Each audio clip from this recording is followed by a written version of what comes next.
चीन ने अपनी नई बेन अल्बराज़मी बैलिस्टिक मिसाइल DF-5C दुनिया के सामने पेश की है।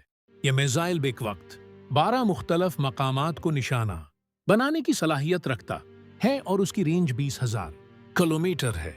आवाज की रफ्तार से 10 गुना तेज ये हथियार पलक झपकते ही लाखों इंसानों को हिलाक करने की ताकत रखता है। ये मिसाइल पहली मर्तबा चीन की शानदार विक्ट्री डे मिलिट्री परेड में दिखाया गया, जहां कई जदीद हथियारों की नुमाइश भी की गई। इनमें बगैर इंसान के चलने वाली आबदूजें, फदा से दागे जाने वाले एटमी missile, drones, hypersonic anti warship missile, लड़ाका तैयारे और लेजर हथियार शामिल थे। ये सब कुछ अमेरिका, भारत और बाकी दुनिया के लिए एक खुला चैलेंज था। कई दहाइयों तक चीन ने अपनी खारिजा पॉलिसी को अपनी ताकत छिपाओ, वक्त का इंतजार करो के उसूल पर इस्तवार रखा। लेकिन अब वो वक्त खत्म हो गया है। बीजिंग ने खुलम खुला अपनी ताकत दिखाना शुरू कर दी है, जैसे वो दुनिया को ये बावर कराना चाहता हो कि हमारा वक्त आ गया है। ये महदू दिखावा नहीं बल्कि एक संजीदा जोग्राफियाई सियासी इंतबाह है। अगर यूक्रेन और गजा जैसे तनाज़ुआत हो सकते हैं तो चीन भी भारत की सरहदों, जनूबी बुहेरा चीन और ताइवान पर अपने दावे मजीद जारहाना अंदाज में पेश कर सकता है। ये परेड 30 सितंबर को बीजिंग के तियाननमेन स्क्वायर में हुई, जो 1989 में जमहूरियत पसंद तलबा के कत्ल आम की याद दिलाता है। यह दिन जापान की दूसरी जंग अजीम में शिकस्त की 80वें सालगिरह के तौर पर मनाया गया। पीपल्स लिबरेशन आर्मी ने तारीख की सबसे बड़ी फौजी परेड का इनेकाद किया, जिसमें दुनिया के 20 से ज्यादा रहनुमाओं ने शिरकत की। इनमें जी जिनपिंग, व्लादिमीर पुतिन और किम जोंग उन शामिल थे। 50,000 तमाशाई, आलमी मीडिया की भरपूर कोरीज और सख्त तरीन सिक्योरिटी ने उस परेड को आलमी सतह पर मरकजी तोजा बना दिया।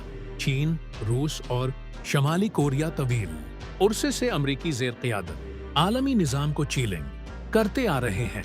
इन तीनों की यकजाती और ताकत का मुजाहिरा ऐसे वक्त में सामने आया है जब अमेरिका अपनी पॉलिसियों की वजह से इत्तेहादियों को खोता जा रहा है। परेड से चंद घंटे कबल चीन के शहर तियानजिन में शंघाई ताउन तंजीम का इजलास हुआ, जहां भारतीय वजीर आजम नरेंद्र मोदी ने जी जिनपिंग से मुलाकात की और ताल्लुकात बेहतर बनाने की कोशिश की। यह कदम अमेरिका के लिए एक वाज़ेह पैगाम था कि भारत के पास भी मुतबादिल मौजूद हैं।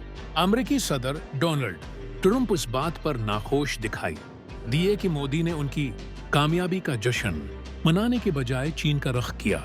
लेकिन हकीकत ये है कि भारत की जानिब से चीन से ताल्लुकात बेहतर बनाने की कोशिश नहीं। वाजपेयी हुकूमत ने बाकायदा तौर पर तिब्बत को चीन का हिस्सा तस्लीम किया था।